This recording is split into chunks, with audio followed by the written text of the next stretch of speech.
Hi friends, welcome to Manvasam channel. இன்னைக்கு நம்ம சேனல்ல பார்க்க போற ரெசிபி ஸ்நாக்ஸ் ரெசிபி தாங்க. அதுவும் மைதா மாவு வச்சு நம்ம செய்ய போறோம் முறுக்கு. இப்போ பாத்தீங்கன்னா இது நான் அளவு எவ்வளவு வேணாலும் எடுத்துக்கலாங்க. நான் ஒரு 1/2 கிலோ மைதா மாவு எடுத்துக்கறேன். இப்போ இந்த மைதா மாவை ஒரு ஆவி கட்டி எடுத்துக்கலாங்க. இட்லி குண்டான்ல தண்ணி வச்சுக்கங்க. மேலே ஒரு தட்டு போட்டுட்டு துணி பார்த்தீங்கன்னா ஈரம் பண்ணாத காஞ்ச துணியாக இருக்கணுங்க. ஈரம் பண்ணக்கூடாது துணியை. இப்போ நம்ம வச்சுருக்கிறத மைதா மாவு அதில் கொட்டி ஆவி காட்டிக்கலாங்க. ஒரு 5 நிமிஷம் ஆவி காட்டினா போதும்.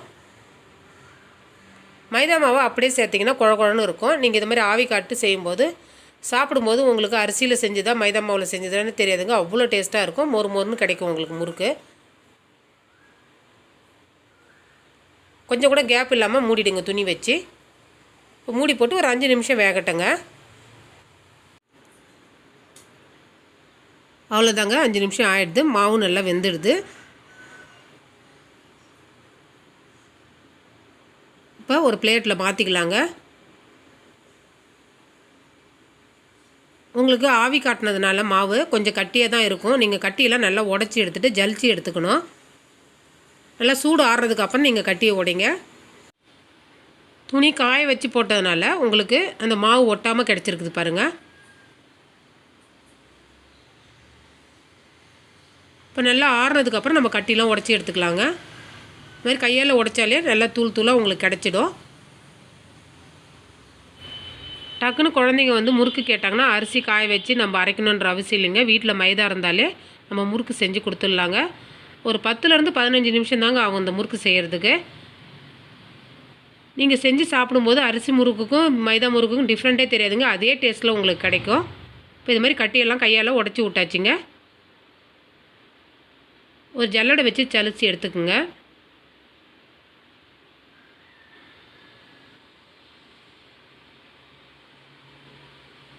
சலிக்கும்போது ஒரு கட்டி கூட இருக்காத நமக்கு கிடைக்கும். அதனால் நம்ம சலிச்சு எடுக்கிறது நல்லதுங்க. நீங்கள் நினைக்கலாங்க மைதா மாவில் முறுக்கு வருமான்ட்டு. கண்டிப்பாக வரும். சுவையும் நல்லாயிருக்கும். நீங்கள் ஒரு தடவை செஞ்சு பாருங்கள். அடிக்கடி செய்வீங்க. செஞ்சுட்டு எனக்கு கமெண்ட் பாக்ஸில் சொல்லுங்கள் எப்படி இருந்ததுன்னு சொல்லிவிட்டு. அவ்வளோதாங்க, எல்லா மாவுமே சலிச்சு எடுத்துக்க வேண்டியது தாங்க. இப்போ எல்லா மாவும் சலிச்சாச்சு.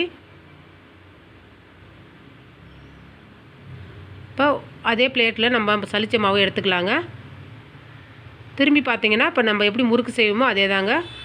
கொஞ்சமாக ஓமம் சேர்த்துக்குங்க. கூடவே வெள்ளை எள்ளு சேர்த்துக்கிறேங்க. தேவையான உப்பு.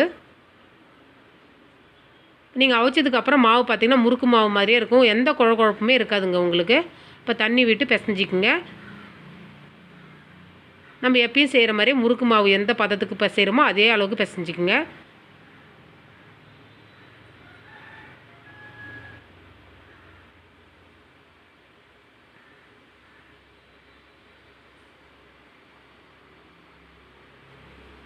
தண்ணி பார்த்திங்கன்னா கொஞ்சம் கொஞ்சமாக சேர்த்து பிசைங்க. ஒரே அடியாக ஊற்றிடாதீங்க. ரொம்ப தளர்வாக இருந்தாலும் முறுக்கு புழியறதுக்கு கொஞ்சம் கஷ்டமாக இருக்கும்.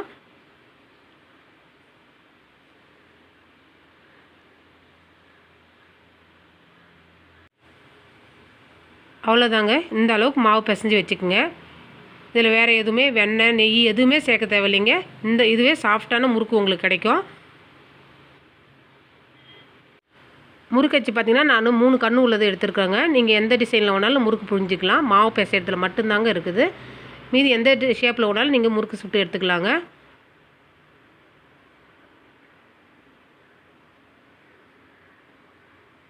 சின்ன சின்ன உருண்டையாக நம்ம போட்டு எப்பயும் முறுக்கு புழியிற மாதிரி புழிஞ்சு எடுத்துக்க வேண்டியது தாங்க.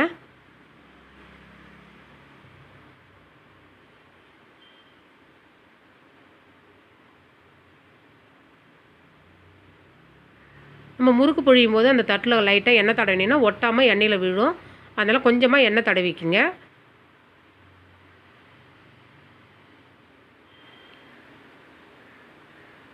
அவ்வளோதாங்க, முறுக்கு ரெடி ஆயிடுச்சு. இப்போ இது ஒரு தொலை இருக்கிறத கூட நம்ம போட்டு செஞ்சுக்கலாங்க.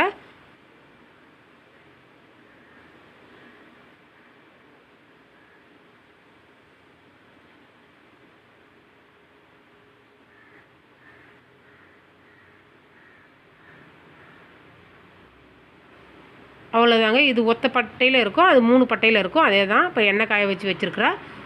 இப்போ நல்லா எண்ணெய் காஞ்சதும் நம்ம போட்டு எடுத்துக்கலாங்க. அவ்வளோதாங்க. எண்ணெய் அளவு எவ்வளோ இருக்குதோ அந்த அளவுக்கு முறுக்கு போட்டு எடுத்துக்கலாம். இப்போ 4 முறுக்கு போடுற அளவுக்கு நான் எண்ணெய் வச்சுருக்குறேன். அதனால் நான் 4 முறுக்கு போடுறேங்க. ஒரு பக்கம் வெந்ததும் மறுபக்கம் திருப்பி போடுங்க.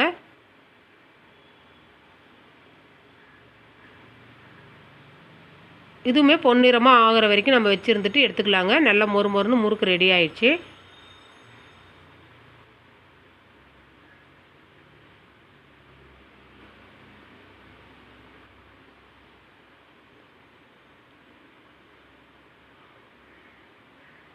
அவ்வளோதாங்க. முறுக்கும் செவந்துடுது. நம்ம எடுத்துடலாங்க. இந்த மாவில் பார்த்திங்கன்னா முறுக்கு மட்டும் போடுறது இல்லைங்க, தட்டை கூட செய்யலாம்.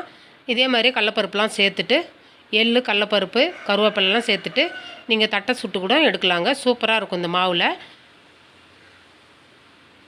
இதே மாதிரி மீதி இருக்கிற மாவு நீங்கள் முறுக்கு போட்டு எடுத்துக்குங்க.